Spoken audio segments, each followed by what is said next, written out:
디빌레라 여러분 안녕하셨어요? 벌써 내일이 동지입니다. 혹시 여러분들 뭐 다들 아시겠지만 동지에 대해서 좀 아십니까? 기본적인 거로 우리는 그 24절기라는 게 있죠. 제가 살아보니까 요즘 사람들은 뭐 절기에 대해서 그렇게 크게 신경을 안 쓰고 또 생활 여건이 주변 환경이나 이런 것들이 절기대로 가지를 않으니까 아마 좀 그것에 대한 중요성을 모르시는 것 같은데, 옛날 농경사회 때는 이 절기가 농사를 짓기 위해서 만들어진 거니까. 그런데 농사를 꼭 짓지 않고 살아가면서 이렇게 보면은 절기가 참 신기하게 맞는다는 것을 알 수 있고, 그래서 어떤 그 자기 몸의 기운이나 그런 걸 좀 조절하게도 되고 그런 경지가 옵니다. 그러니까 아마 제 생각에는 여러분들도 동지나 이런 24절기에 대해서 좀 기본적으로 알고 계시는 게 뭐 나쁠 거 없습니다. 뭐 다들 아시겠지만 동지는 한마디로 얘기해서 밤이 가장 긴 날을 말하죠. 1년 중에서 밤이 가장 길다는 거는 낮이 가장 짧다는 얘기죠. 그죠? 근데 낮이 짧은데 이제 1분 1초라도 낮이 이제 길어지기 시작하는 거죠. 또 반대로. 이제 밤은 최고치에 달했다가 서서히 줄어드는 거니까. 그러니까 이게 이제 그 음양오행 그런 설에 대해 이제 그런 거로 대입해서 설명해 보자면은, 음이 극에 달하면 이제 양이 시작된다는 그런 거예요. 그러니까 지금 이제 이 겨울에 이제 음이 최고치에 달할 때가 동지죠. 음의 기운이. 그러면 그러면서 낮 양의 기운이 아주 미세하나마 조금씩 늘어나고 있다는 얘기예요. 그러니까 저 같은 경우는 뭐 저뿐 아니라 많은 학자분들이나 이런 분들, 술사들이 뭐 이러긴 한데, 뭐냐면은 1년의 시작을 언제로 볼 것인가. 일반인들이라면 뭐 양력 1월 1일, 또 뭐 음력으로 해도 뭐 구정, 또 이제 명리학자들이나 이런 데서는 보통 입춘을 새해의 시작으로 봅니다. 매년 2월 한 4일경 되죠.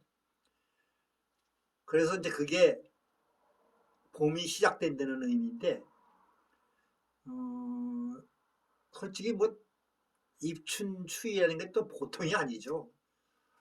정말 입춘 추위가 어쩜 보면 뭐 그 바람에 참 힘들죠. 그런데 어쨌든 그 추운데도 그 속에서 봄의 기운이 싹트고 있다는 그런 의미예요. 그런데 저 같은 경우는 이제 공식적으로는 입춘을 한 해의 시작으로 보지만, 사실은 그 이제 음양 이론으로 봤을 적에는 동지가 이제 한 해가 저물고 새로 시작된다는 뜻이라고 저는 그렇게 봅니다. 그래서 뭐 동지 팥죽도 우리가 먹잖아요. 근데 그 동지 팥죽의 유래나 뭐 이런 건 다들 아실 거예요. 그런데 그것도 다 이유가 있습니다. 옛날 어른들이. 그래서 약간 애매하기는 하지만 저 같은 경우는 동지를 새해의 기운이 들어오는 거로 보고, 이제 새해의 공식적인 시작은 입춘으로 보는 거예요. 그러니까 여러분들도 뭐 그런 건 참고로 알아두시면 좋습니다. 지난 시간에 제가 그 이제 부산 금정산에서 겪었던 일들을 좀 얘기를 했는데, 또 하나 빼먹은 게 있어요. 이게 아주 중요한 건데. 이게 중요하고 참 무섭고 재미있는 얘기인데, 제가 금정산에 들어가서 겪었던 그 신비스러운 일들에 대한 그런 얘기예요. 금정산 내원암에 처음 들어가서 이제 기도를 시작했는데, 이제 깜깜한 밤에 이제 산신각을 올라가고 있는데 내 앞에서 뭔가가 이렇게 팔짝팔짝 뛰더라고요. 그래서 난 처음에 이게 뭐 들짐승인가 싶었어요. 고양이나. 그런데 이게 참 우습게도 어, 아기 도깨비라고 표현해야 되겠어요. 여러분들도 참 우습죠. 그런데 사실이에요. 제 눈에 이렇게 보였겠죠. 근데 저의 그 정신 세계가 이제 그때 그 코드가 맞아서 보여진다는 뜻이에요. 그게 이 도깨비 복장이라 그럴게 하고 옷은 타잔 같은 옷을 입고 어린애가 한 여섯 일곱 살 된 것 같아. 그런데 요런 녀석이 내 앞에서 무슨 뭐 장난치듯이 팔짝팔짝 뛰는데 그 왜 대웅전 올라가는 쪽에 보면은 이렇게 양쪽에 그 석등이라고 있죠. 이제 돌로 만든 그 등. 거기 위로 날름 올라가는 거야. 처음에 놀랬죠. 놀랬는데 또 한편으로 신기하기도 하고 재미있더라고요. 그래서 헛쭉 그러면서 나는 이제 웃으면서 따라 올라갔어요. 그랬더니 얘가 이제 알고 보니까 이제 심심한데 이제 하나 만난 거야. 쉽게 말해서. 그래갖고 나하고 이제 어떤 정신적인 코드가 맞았겠지. 영적인 코드가. 그러니까 얘가 이제 나하고 놀자는 것보다는 좀 자기를 알아봐 달라는 뜻이에요. 그래서 내가 아우 이쁘다 야. 너 이름 줘줄게. 너 타잔이야. 그러면서 이제 올라갔어요. 난 법당에 들어가고 걔는 이제 어디 있는지 모르지. 그런데 사실 매일 그랬어요. 그 후로. 그러니까 이 녀석이 이제 재미를 들인 거야. 그래가지고 나 보는 재미로 얼마나 재밌어요. 무서운 거 하나도 없어요. 그냥. 그런데 물론 이제 여자들이나 아니면 또 경험이 없는 사람들은 무서울 수도 있었지. 하여튼 그게 참 기억에 남아요, 지금. 난 내가 보기에는 이제 그런 그 형체나 이런 게 저는 이제 연구를 좀 해본 결과 이렇게 결론을 내렸어요. 이게 어떤 응축된 기운이라고 봐져요. 우리가 보통 도깨비라는 얘기도 하잖아요. 전 도깨비 존재를 믿어요. 그 뭐 옛날 어른들 얘기할 때 그런 얘기도 많이 들었을 거예요. 뭐 도깨비를 만나서 가다가 씨름을 해서 뭐 밤새도록 싸웠는데 나중에 새벽에 눈을 떠보니까 도깨비가 아니고 웬 빗자루를 붙들고 싸웠다는 거 아니야. 그런 식으로. 그게 이게 허무맹랑한 얘기는 아니에요. 그게 이제 뭔 얘기냐면은 제가 알기로는 물론 뭐 다른 분들 또 이론이 또 더 확실한 이론이 나올 수도 있겠지만 제가 생각하고 겪었던 거로는 기도터나 이런 이제 특정한 장소에는 그 어떤 많은 그 사람들 뭐 수행승이라든가 나같이 이제 기도하러 다니는 사람들 뭐 그런 류의 사람들이 오랜 세월을 드나들면서 이런 그 염원이나 이런 영적인 그런 기운들이 응축되는 거라고 나는 봐져요. 그래서 그게 어떤 특정한 이제 물체에 이게 얹혀지는 거지. 그래서 사람들이 이제 뭐 지나가거나 아니면 나타나면은 앞에 보여지는 거야. 근데 이게 그냥 아무한테나 보여지는 건 아니고 지금 조금 전에 내가 얘기했지만 그 어떤 영적인 코드가 맞았을 때 이게 쉽게 말하면은 우리 라디오 주파수 맞추듯이 주파수가 맞으면 산에 올라가도 왜 높은 산에 가면은 라디오가 옛날에 우리 트랜지스터 라디오 안테나 빼고 해도 잘 안 들리잖아요. 근데 뭐 자리 옮겨가면서 이렇게 하다 보면은 주파수가 맞으면 이제 전파가 잡히잖아요. 그런 식이에요. 그렇게 이해하시면 돼요. 이게 그래서 꼭 뭐 무섭고 나쁜 것만은 아니에요. 그럼 봐진다는 것이. 그런데 이제 그게 뭐 좋을 때 그렇고 또 나쁠 수도 있죠.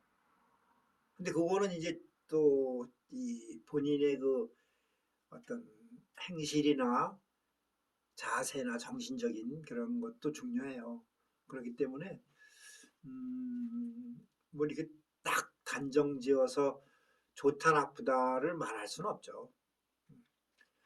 그리고 제가 그 금정산 내원하면서 겪었던 것 중에 가장 진짜 좀 무섭고 기억에 남는 것은 제가 그 이제 이거는 제가 다니면서 많은 제자들하고 대화를 해봤는데 이거 비슷한 경우를 당한 사람들은 있더라고요. 그런데 또 그렇게 똑같지는 않더라고요. 근데 그게 이제 대충 설명을 할게요. 제가 기도 끝나고 이제 밤에 한 10시나 11시 거의 됐을 텐데 방에 들어왔어요. 들어와서 이제 나른해가지고 이제 벽에가 하나 있고 이불 그쪽으로 이렇게 누워서 그냥 멍하니 천정을 보고 있는데 천정 한 구석에 웬 시커먼 물체가 탁 나타나더라고요. 그래서 처음에 저게 뭐지?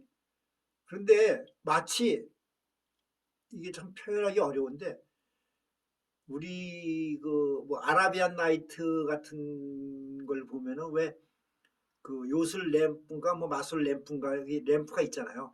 램프를 만지면은 뭐 주인이 이게 펑 하면서 연기가 올라오면서 뭐 큰 도깨비 같은 뭐 물체가 등장해서 뭐 주인님 그러는 것 같이 이게 그런 형상이더라고. 그래서 야 이거 뭘까 눈을 뜨고 있는데 그러더니 이게 서서히 움직이는 거야. 이 연기 같은 그 물체가. 색깔은 거의 검다고 봐줘야 돼요. 회색이 진해서 검지. 근데 예감이 좀 안 좋더라고 내가. 그래서 하고 있는데 얘가 순식간에 나를 덮치더라고요. 근데 그 덮치는 속도도 빨랐지만 내가 어떻게 방어를 못 하겠더라고요. 이게. 그러니까 난 큰 대자로 누워 있는데 그냥 순식간에 내 몸 전체를 덮친 거야. 그런데 이게 무슨 싸늘한 기운, 싸늘하면서도 그냥 표현 못할 그 음습한 그런 기운과 하여튼 무서운, 하여튼 끔찍했어. 그러니까 뭐 이거를 뭐 여성분들이 혹시 또 오해하실지도 모르겠는데 이게 강간당하는 기분인가 싶어요. 솔직히. 그냥 내 몸을 유린하는 거야. 머리끝서부터 발끝까지 훑어 내려가는 거야. 얘 그런데 그냥 내 몸을 잠식하는 거지. 파고들어서. 내 몸으로 파고들더라고, 이 시커먼 물체가. 근데 나는 손가락 하나 못 움직이겠더라고. 그러니 얼마나 끔찍하고 무서웠겠어요. 그러니까 내 몸을 샅샅이 훑어서 맛을 보는 거야. 그런데 내가 입은 살았어. 입만 살았고 손가락도 내가 움직일 수가 없는 형편이 돼가지고 그냥 욕만 했어. 진짜 내가 아는 욕은 다 했던 것 같아. 그래서 소용없더라고. 뭐 별의별 욕을 막 육두문자 써가면서 이 개놈 새놈 해가면서 이제 떨어지라고 막 뭐냐고 막 소리 이러다가 마지막에 내가 온몸에 힘을 뺐어. 온몸에 힘을 도저히 저항할 수도 없는데 뭐 소리만 지르는 거지 그냥 내 몸을 다 맛을 봤어 이놈이. 그런데 내 몸에 들어온 건지 아니면 훑어서 나갔는지는 내가 모르겠어. 그건 모르겠고 어쨌든 그 끔찍한 이제 일이 서서히 몸이 풀리는 것 같더라고. 그런데 내가 그때 마지막으로 내가 그랬어. 아이고 할아버지 저 죽이든 살리든 마음대로 하세요. 저 못 살겠어요. 그러면서 그냥 온몸에 힘을 뺐어. 그랬더니 싹 빠지더라고. 그런데 이것이 나는 이게 솔직히 그때 내 몸에 들어와서 계속 있는 건지 아니면 그 밤중에 바깥에서 본 그 타잔같이 어떤 그 응축된 기운이 나를 쉽게 말해서 나를 이제 유인하고 내 몸을 맛을 보고 빠져나간 건지 정확히는 모르겠어요. 나 솔직히 얘기하는 거야. 근데 그게 그 다음날 뜻밖의 그 젊은 스님이 하나가 그때 공부하러 와 있던 스님이 하나 있었는데 그 스님이 내 옆방에 있었던 거야. 근데 내가 소리 지르고 막 발버둥을 치니까 그 스님이 그걸 들었지. 근데 그걸 그 다음날 이제 점심 먹을 땐가 그랬는데 나한테 오더라고. 젊은 스님이. 그러더니 난 그때 스님들하고 사실 대화를 안 했었거든. 근데 처사님 그러면서 뭐 괜히 아는 척을 하면서 뭐 말을 걸더라고. 그래서 네네 그랬더니 어젯밤에 무슨 일이 있었어요? 물어보더라고. 예, 말아. 그래가지고 네, 무슨 일이 있었습니다. 그랬는데 나중에 얘기 들어보니까 그 스님도 나 비슷한 그런 경험을 했더라고. 그러니까 당한 거야. 그러면 그놈이 또 그랬는지는 내가 몰라. 그랬는데 그놈은 그 근처에서 있다가 제자들 기도하러 오는 사람들은 기운이 좋을 테니까 한번 따먹고 또 있다가 다른 사람 오면 또 따먹고 이런 식인 것 같은지도 모르겠고 아마 그런 것 같은데 아니면 뭐 또 다른 놈인지 또 모르고 그건 몰라요. 그래서 그 스님하고는 뭐 그래가지고 좀 친해져가지고 뭐 얘기도 많이 하고 공부도 같이 하고 했었어요. 근데 이제 그 얘기는 뭐 또 다음에 하기로 하고 그래서 여러분들한테 이 지금 제가 겪은 이 얘기는 여러분들이 그 기도 다니시거나 수행하면서 참고를 하세요. 이것이 저도 정확히 지금 정의를 못 내리지만 아마 그 비슷하게 겪으실 거예요. 확실하게. 그러니까 여러분들도 뭐 두려워하지 마세요. 그럴 때는 이제 아까 제가 얘기했던 대로 그냥 할 수 없어요. 그건 그냥 온몸에 힘을 빼세요. 빼고 자기의 그 보호령, 나의 수호신이라고 하지 보호령을 찾으세요. 뭐 할머니도 좋고 할아버지도 좋고 살려주세요. 잘못했어요. 뭐 힘을 빼고 요것이 아마 여러분들의 그 앞으로 이제 그 수련할 때 큰 도움이 될 만한 얘기입니다. 타잔 얘기하며 이런 그런 무서운 기운들 그거는 어느 도량이든 기도 도량이든 뭐 웬만한 데는 다 그렇게 있는 건가 봐요. 그렇게 아시고 다음 시간에 또 뵐게요.